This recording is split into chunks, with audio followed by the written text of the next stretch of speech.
Hello ಪ್ರಿಯ ವೀಕ್ಷಕರೇ ಹಾಗೂ ಬಂಧುಗಳೇ, ನಾನು ನಿಮ್ಮ ಕನ್ನಡತಿ ಕವಿ. ಎಲ್ಲ ಹೇಗಿದ್ದೀರಾ? ನಾನು ತುಂಬ ಆರಾಮಾಗಿದ್ದೀನಿ.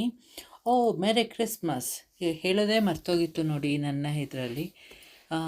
ಎಲ್ಲ ಜೀಸಸ್ ನಿಮಗೆ ಎಲ್ಲರಿಗೂ ಒಳ್ಳೇದು ಮಾಡಲಿ ಅಂತ ಶುಭ ಹಾರೈಸ್ತೀನಿ. ಇವತ್ತಿನ ವಿಡಿಯೋ ತುಂಬ ಸ್ಪೆಷಲ್ಲು. ಏನಪ್ಪ ಅಂತಂದರೆ, ನಿಮಗೆಲ್ಲರಿಗೂ ಗೊತ್ತೇ ಇರುತ್ತಲ್ವಾ, ಮೈಸೂರು ಅಂಬಾರಿ ಅಂದರೆ ದಸರಾ, ಮೈಸೂರು ಅಂದರೆ ಅರಮನೆ. ಅದಕ್ಕೆ ಇವತ್ತು ಒಂದು ಸಿಂಪಲ್ ಆದಂಥ ಒಂದು ರಂಗೋಲಿ ಜೊತೆ ಬಂದಿದ್ದೀನಿ. ಸಿಂಪಲ್ ಅಂದರೆ ಅಂಥದ್ದೇನು ಅಷ್ಟೇನು ಸಿಂಪಲ್ ಅಲ್ಲ, ಸ್ವಲ್ಪ ಸ್ಪೆಷಲ್ ಆಗಿರೋ ಅಂಥದ್ದು. ಇದು ಫಸ್ಟು ಕನ್ಫ್ಯೂಸೇ ಆಗ್ತಾಯಿತ್ತು. ಅದಕ್ಕೆ ಇದನ್ನು ಎಲ್ಲೋ ಒಂದು ಕಡೆ ನೋಡಿ ಬರೆದಿಟ್ಕೊಂಡಿದ್ದೆ ನಾನು. ಆಮೇಲೆ ಮಾಡೋದಕ್ಕೆ ಹೋದರೆ ಅದು ಫಸ್ಟ್ ಸಲ ಏನೋ ಬಂತು, ಆಮೇಲೆ ಇನ್ನೊಂದು ಸಲ ಬರೆದೆ. ಆದರೆ ಇಲ್ಲಿ ವಿಡಿಯೋದಲ್ಲಿ ಮಾಡುವಾಗ ಸುಮಾರಾಗಿ ತಪ್ಪು ಮಾಡಿದೆ ಅನಿಸುತ್ತೆ ಅದಷ್ಟು. ಆಮೇಲೆ ಎಲ್ಲದನ್ನು ಫಸ್ಟು ಕಾಂಪ್ಲಿಕೇಟೆಡ್ ಆಗೋ ತನಕ ಇದು ಮಾಡ್ಕೊಂಡು ಬರ್ತೀನಲ್ವ, ಈಕ್ವಲಾಗಿ ಮಾಡಿಕೊಂಡು, ಆಮೇಲೆ ಅದು ಗೊತ್ತಾಗದೇ ಇರೋ ಸ್ಟೆಪ್ ತನಕ ಬರ್ತೀನಿ. ಆಮೇಲೆ ಕಾಂಪ್ಲಿಕೇಟೆಡ್ ಆಗ್ತಾ ಅಲ್ಲಿ ತನಕ ಎಲ್ಲದನ್ನು ಒಂದೇ ಸಮ ಈಕ್ವಲಾಗೆ ಮಾಡ್ಕೊಂಡು ಹೋಗ್ತೀನಿ ಗೊತ್ತಾಗೋದಕ್ಕೆ. ಅದೇ ಥರ ಇದನ್ನು ಮಾಡಿಕೊಂಡೆ. ಇದರಲ್ಲಿ ಕಾಂಪ್ಲಿಕೇಟೆಡು ಅಂದರೆ ಸ್ವಲ್ಪ ಇದು ಈ ಥರದ್ದು ನಾನು ಇದುವರೆಗೂ ನಿಮಗೆ ತೋರಿಸೇ ಇರಲಿಲ್ಲ. ಈಕ್ವಲಾಗಿ ಚುಕ್ಕೆ 15-15 ಅದೆಲ್ಲ ಸಮ ಆಗಿ ಹಾಕ್ಕೊಂಡು, ಯಾವತ್ತಿದ್ರೂ ಮಿಡ್ಲು ಅಥವಾ ಒಂದು ಬಿಟ್ಟೊಂದು ಹಾಕ್ಕೊಂಡು ಮಾಡೋದನ್ನು ತೋರಿಸಿದ್ದೆ. ಅದಕ್ಕೆ ಇದು ಏನೋ ಒಂಥರ ಖುಷಿ ಆಯಿತು ಆ ಬುಕ್ ನೋಡ್ತಾ ಇದ್ದಾಗ, ಇದು ಮಾಡಬೇಕು, ತೋರಿಸ್ಬೇಕು ಅಂತ. ಆಮೇಲೆ ಇದನ್ನು ಮಾಡುವಾಗ ಮತ್ತೆ ಒಂದು ಪ್ರಾಬ್ಲಮ್ ಆಯಿತು. ಏನು ಅಂತಂದರೆ, ನಂದು ಬ್ಲ್ಯಾಕ್ ಪಾಯಿಂಟ್ ಪೆನ್ನು ಅದು ಮುಗಿತಾ ಬಂತು. ಅದನ್ನು ಹೋಗಿ ನಾಳೆ ತರಬೇಕು, ಇಲ್ಲ ಅಂತಂದರೆ ಕಷ್ಟ ಆಗೋಗುತ್ತೆ. ಅದಕ್ಕೋಸ್ಕರನಾದರೂ ನಾನು ಹೋಗಲೇಬೇಕು ತರೋದಕ್ಕೆ. ಅದಕ್ಕೆ ನೋಡಿ, ಅದಕ್ಕೆ ಪದೇ ಪದೇ ಮೇಲೆ ಲೈನ್ ಎಳಿತಾ ಇದ್ದೀನಿ ಹೀಗೆ. ಇದು ಆಮೇಲೆ ಕಲರ್ ಮೇಲೆ ಹಾಕೋದ್ರಿಂದನೋ ಏನೋ ಒಂದೊಂದು ಸಲ ಅದು ಬರೋದೇ ಇಲ್ಲ. ಅದಕ್ಕೆ ಇವತ್ತು ಕಲರ್ ಪೇಂಟ್ ಮಾಡೋದು ಬೇಡ, ಇದು ಪೆನ್ಸಿಲಲ್ಲಿ ಮಾಡೋಣ, ಹೈಲೈಟರಲ್ಲಿ ಮಾಡ್ಕೊಳ್ಳೋಣ ಅಂತ ಇವತ್ತು ಅದನ್ನು ಯೂಸ್ ಮಾಡಿದೆ. ಇನ್ನು ಮಾಡದೆ ಇದಿಲ್ವಲ್ಲ. ಆಮೇಲೆ ಫಸ್ಟ್ ಒಂದು ಸಲ ಅನ್ನಿಸ್ತು ಇವತ್ತು ವೀಡಿಯೋ ಹಾಕೋದೇ ಬೇಡ ಅಂತ. ಆಮೇಲೆ ಯಾಕೋ ಮನಸ್ಸು ತಡೀಲಿಲ್ಲ, ಹಾಗೂ ಹೀಗೂ ಮಾಡಿ ಇವತ್ತು ಮಾಡಿದೆ ವಿಡಿಯೋನ. ಆಮೇಲೆ ಹೇಳಬೇಕು, ಇದ್ರ ವಿಶೇಷಗಳು ಹೇಳ್ತಾ ಇದ್ದೆ ಅಲ್ವಾ, ನ್ಯೂಜಿಲ್ಯಾಂಡ್ದು. ಈ ಆಕ್ಲ್ಯಾಂಡಲ್ಲಿ ಏನು ಅಂತಂದರೆ, ಒಂದು ಫಸ್ಟ್ ನಮ್ಮ ಮನೆ ಇದೆಯಲ್ಲ ಪಾಪಕುರ, ಆ ಮನೆ ಹತ್ರ ಒಂದು ಲೈನ್, ಒಂದು ಏರಿಯಾ ಸಣ್ಣದು ಪುಟ್ಟದು, ಅದು ಈಗ ನ್ಯೂಲಿ ಡೆವಲಪ್ಡು. ಆ ಏರಿಯಾದಲ್ಲಿ ಒಂದು ಮನೇಲೋ ಒಂದು 2-3 ಮನೇಲಿ ಎಕ್ಸಾಕ್ಟ್ 9 o'clockಗೆ ಕ್ರಿಸ್ಮಸ್ ಹಿಂದಿನ ದಿನ, ಕ್ರಿಸ್ಮಸ್ ದಿನ ಲೈಟಿಂಗ್ ಹಾಕ್ತಾರೆ. ಆ ಏರಿಯಾ ಫುಲ್ಲು ಇದು ಮಾಡಿರ್ತಾರೆ ಡೆಕೋರೇಟು.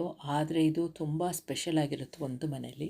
ಅದರಿಂದ ಅದು ನೋಡೋದಕ್ಕೆ ಫುಲ್ಲು, ಅದಕ್ಕೇ ಬೇರೆ ಕಡೆ ಪಾರ್ಕಿಂಗ್ ಮಾಡಿರ್ತಾರೆ, ಎಲ್ಲ ಮಾಡಿರ್ತಾರೆ. ಅದನ್ನು ಪಾರ್ಕಿಂಗ್ ಕಂಟ್ರೋಲ್ ಮಾಡೋದಕ್ಕೆ ಸೆಕ್ಯೂರಿಟಿ ಅವ್ರುಗಳೆಲ್ಲ ಇರ್ತಾರೆ. ಅಷ್ಟು ಒಂದು 9 o'clock to 9:15 ತನಕ ನಡೆಯುತ್ತೆ ಅನಿಸುತ್ತೆ. ಆಮೇಲೆ ಈ ಫಸ್ಟೆಲ್ಲ ಎಲೆಕ್ಟ್ರಿಕ್ ಬಿಲ್ದನ್ನೆಲ್ಲ ಅವರೇ ಕೊಡಬೇಕಾಯಿತು, ಮನೆಯವರೇ.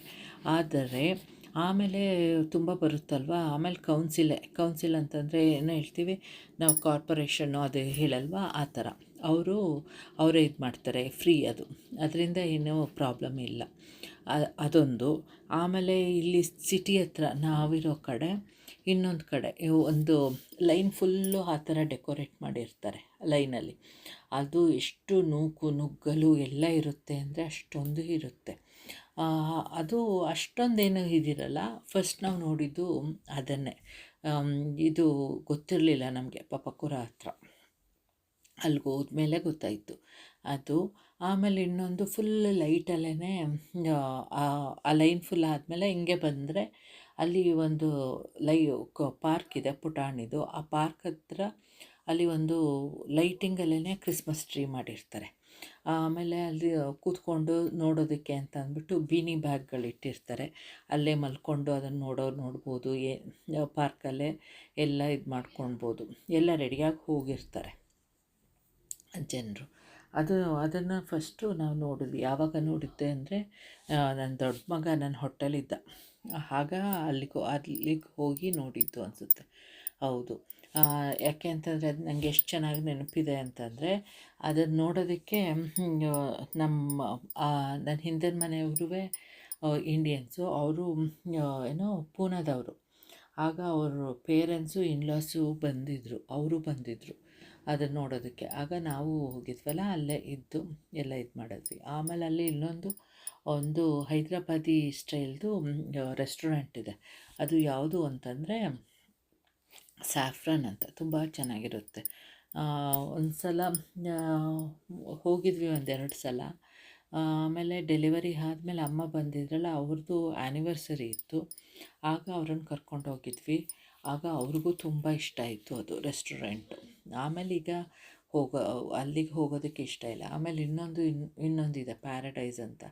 ಅದು ಫಸ್ಟು ಹಸ್ಬೆಂಡು ಏನು ಮಾಡಿದ್ರು, ನಾನು ಬಂದನಲ್ಲ ಮದುವೆ ಆದಮೇಲೆ ಇಲ್ಲಿ, ಅವ್ರು ಫಸ್ಟ್ ಬಂದುಬಿಟ್ಟಿದ್ರಲ್ಲ, ಆಮೇಲೆ ನಾನಲ್ವಾ 3 ಮಂತ್ಸ್ ಆದಮೇಲೆ ಬಂದಿದ್ದು. ಆಗ ಒಂದು ಫ್ಯಾಮಿಲಿ ಮನೆ ಒಂದು ರೆಂಟ್ ಮಾಡಿದರು. ಆಮೇಲೆ ಸಾಮಾನುಗಳು ಮನೆಗೆ ಏನೇನು ಬೇಕೋ ಅದು ತೊಗೊಂಡಿದ್ರು ಅಷ್ಟೇ. ಅಡುಗೆ ಎಲ್ಲ ಮಾಡ್ಕೋತಿರ್ಲಿಲ್ಲ ಅನಿಸುತ್ತೆ. ಆಗ ಒಂದು ಫ್ಯಾಮಿಲಿ ಪ್ಯಾಕ್ದು ಬಿರಿಯಾನಿ ತಂದು ಇಟ್ಬಿಟ್ಟಿದ್ರು. ಅದು ಆ ಟೇಸ್ಟಿಗೂ ಈಗ ಸಿಕ್ಕ ಬಿರಿಯಾನಿ ಟೇಸ್ಟಿಗೂ ಭಾಳ ಡಿಫ್ರೆನ್ಸ್. ಈಗೊಂದು ಬಿರಿಯಾನಿ ಅಂತಂದರೆ ಜಸ್ಟ್ ಒಂದು colour, no flavour, no taste, ಏನೂ ಇರಲ್ಲ. ಒಂಥರ ರಬ್ಬರ್ ತಿಂದಂಗೆ ಆಗುತ್ತೆ. ಅದರಿಂದ ಅದನ್ನು ಇಷ್ಟವೇ ಪಡಲ್ಲ ಬಿರಿಯಾನಿನ. ಅದೊಂದು ಫೇಮಸ್ಸು ರೆಸ್ಟೋರೆಂಟು ಇಲ್ಲಿ. ಇನ್ನು ಮಿಕ್ಕದ್ದೆಲ್ಲ ಅಷ್ಟರಲ್ಲೇ ಹೋಗಿಲ್ಲ. ಆಮೇಲೆ ಒಂದೊಂದು ಕಡೆ ಹೇಗೆ ಅಂತಂದರೆ, ಸ್ಟೂಡೆಂಟ್ಗೆ ಅಂತಂದರೆ ಮೀಲ್ ಆಫ್ಟರ್ ಲಂಚ್ ಕೊಡ್ತಾರೆ. ಲಂಚ್ ಅಂತಂದರೆ ಏನು, ಮುಂಚೆ 12.50 ಇತ್ತು, ಈಗ ಅದು 14 ಮಾಡಿದ್ದಾರೋ ಏನೋ. ರೋಟಿ ಕೊಟ್ಟಿರ್ತಾರೆ ಒಂದು, ಆಮೇಲೆ ರೈಸು, ಒಂದು ಸಬ್ಜಿ, ಆಮೇಲೆ ಒಂದು ಡ್ರಿಂಕು, ಇದಿಷ್ಟು ಕೊಡ್ತಾರೆ. ಅದು ಪರವಾಗಿಲ್ಲ ಒಂದು ಲಂಚಿಗೆ ಹೊಟ್ಟೆ ಇದಾಗೋದಕ್ಕೆ. ಅದು ಇದು. ಆಮೇಲೆ ಇಲ್ಲಿ ಈ ರೆಸ್ಟೋರೆಂಟ್ಗಳಲ್ಲೆಲ್ಲ ಏನಪ್ಪ ಅಂತಂದರೆ, ಒಂದು ಕರಿ ತೊಗೊಂಡ್ರೆ ವೈಟ್ ರೈಸ್ ಅವರೇ ಕೊಡ್ತಾರೆ, ಆಯಿತಾ. ಅದು ಒಂದು ಒಳ್ಳೆಯ ಏನೋ ಯೂಸು ತೊಗೊಂಡವ್ರಿಗೆ. ಇದು ನಾವು ಹೆಚ್ಚಿಗೆ ರೆಸ್ಟೋರೆಂಟ್ಗೆಲ್ಲ ಹೋಗಿ ತಿನ್ನಲ್ಲ, ಇಷ್ಟ ಆಗಲ್ಲ. ಒಂಥರ ಅದ್ರ ಬದಲು ಮನೇಲೇ ತುಂಬ ರೇರು. ಹೋದ ಸಲ ಸಿಟಿಲಿದ್ದಾಗ ಸುಮಾರು ತಿಂದ್ಬಿಟ್ವಿ. ಆಮೇಲೆ ನನಗೆ ಏನೋ ತಿನ್ನೋದು ಅಷ್ಟೊಂದು ಇದಾಗಲಿಲ್ಲ, ಯಾಕೋ ತಿನ್ನಬಾರ್ದು ಅನ್ನಿಸ್ಬಿಡ್ತು. ಆ ಥರ ತಿನ್ನಬಾರ್ದು ಅಂತಲ್ಲ, ಎಲ್ಲ ಹೆಲ್ತು ಹಾಳಾಗುತ್ತೆ, ಅಪ್ಸೆಟ್ ಆಗುತ್ತೆ, ಯಾಕೆ ಸುಮ್ಮನೆ ಅಂತ ಅನ್ನಂಗಾಯಿತು. ಅದರಿಂದ ಅಷ್ಟೊಂದು ಇದಿಲ್ಲ. ಆಮೇಲೆ ಹಸ್ಬೆಂಡ್ಗೂ ಅಷ್ಟೊಂದೇನು ಹೊರಗಡೆ ತಿನ್ನಬೇಕು ಅಂತಿಲ್ಲ, ಮಕ್ಕಳಿಗೂ ಅದೇ ನೇಚರ್ ಬಂದುಬಿಟ್ಟಿದೆ. ಒಂಥರ ಏನೂ ಇದಿಲ್ಲ, ತೊಂದರೆ ಇಲ್ಲ ಅಲ್ವಾ. ನಮ್ಮ ಹೆಲ್ತು ನಾವೇ ಕಾಪಾಡ್ಕೊಳ್ಬೇಕಲ್ಲ. ಏಕೆ ಅಂತಂದರೆ ಹೊರಗಡೆ ತುಂಬ ಇದು ಏನೋ ಏನೇನೋ ಕಲರಿಂಗ್ ಆ್ಯಡ್ ಮಾಡಿರ್ತಾರೆ, ಅದು ಕ್ಲೀನ್ ಮಾಡಿರ್ತಾರೋ ಏನೋ ಗೊತ್ತಿರಲ್ಲ ಎಲ್ಲ. ಅದರಿಂದ ಮನೇಲೂ ಎಷ್ಟೋ ಸಲ ಹೇಳ್ತೀನಿ ನಾನು ಹಸ್ಬೆಂಡ್ಗೇನಾದರೂ ಇದು ಮಟನೋ ಅಥವಾ ಏನೋ ಚಿಕನ್ ತಂತು ಅಂದರೆ ಇದು ಚೆನ್ನಾಗಿಲ್ಲ ಅಂತ ಗುಣ್ಗಾಡ್ತಿರ್ತೀನಿ ತುಂಬ. ಆಮೇಲೆ ಈಗ ಅದೇ ಡಿನ್ನರ್ಗೆ ಹೋಗಿದ್ವಿ ಅಲ್ವಾ, ಆಗ ಹೇಳ್ತಿದ್ದೆ ಲ್ಯಾಂಬ್ ಗೋಟಲ್ಲಿ ಅವರು ಕಲರ್ ಆ್ಯಡ್ ಮಾಡ್ತಾರೆ ಅನಿಸುತ್ತೆ ಅಂತಂದು. ಯಾಕೆ ಅಂತಂದರೆ ತುಂಬ ವಾಶ್ ಮಾಡಿದೆ, ಸುಮಾರು ಸಲ ವಾಶ್ ಮಾಡಿದ್ರು ಅದು ಕಲರ್ ಒಂಥರ ಹಾಗೇ ಬರ್ತಿತ್ತು, ಅದು ಒರಿಜಿನಲ್ ಅಲ್ಲ. ಏಕೆ ಅಂತಂದರೆ ಗೊತ್ತಾಗುತ್ತಲ್ವ, ಒಂಥರ ತೊಳಿತಾ ಇದ್ದಾಗ ಕಲರ್ ಹೋಗೋದಕ್ಕೂ ಅದು ಒರಿಜಿನಲಾಗಿ ಅದರದ್ದೇ ಇರೋದಕ್ಕೂ ಫ್ಲೆಶಲ್ಲೇನು ಆ ಥರ ಕಲರ್ ಬರೋಲ್ಲ, ಮೀಟಲ್ಲಿ ಎಲ್ಲದರಲ್ಲೂ. ಅದರಿಂದ ಒಂಥರ ಇದೇ ಆಯಿತು. ಅದಕ್ಕೆ ಆಮೇಲೆ ತುಂಬ ತೊಳೆಯೋದಕ್ಕೆ ಶುರು ಮಾಡಿದ್ವಿ, ಆಯಿತಾ. ಮತ್ತು ಇನ್ನೇನು, ಫಾರ್ಮರ್ಸ್ ಮಾರ್ಕೆಟ್ ಬಗ್ಗೆ ಹೇಳಿದೆ ಅಲ್ವಾ. ಫಾರ್ಮರ್ಸ್ ಮಾರ್ಕೆಟ್, ಫಿಲಿ ಮಾರ್ಕೆಟು, ಅದು ಎಲ್ಲ ಏರಿಯಾದಲ್ಲೂ ಒಂದೊಂದು 4-5 ಕಡೆ ನಡೆಯುತ್ತೆ. ಇದು ಆಕ್ಲ್ಯಾಂಡಲ್ಲಿ. ನೋಡಿ ಇದು ಕಂಪ್ಲೀಟ್ ಆಗಿರೋದು. ಹೇಗೆ ಅನ್ನಿಸ್ತಿದೆ? ಈ ಪಿಂಕು ಅದೆಲ್ಲ ನಾನು ಹೈಲೈಟ್ ಇದು ಮಾಡಿರೋದು ಹೈಲೈಟರಲ್ಲಿ. ಇನ್ನು ಮಿಕ್ಕದ್ದು ಕಲರ್ ಪೆನ್ಸಿಲಲ್ಲಿ ಮಾಡಿರೋದು.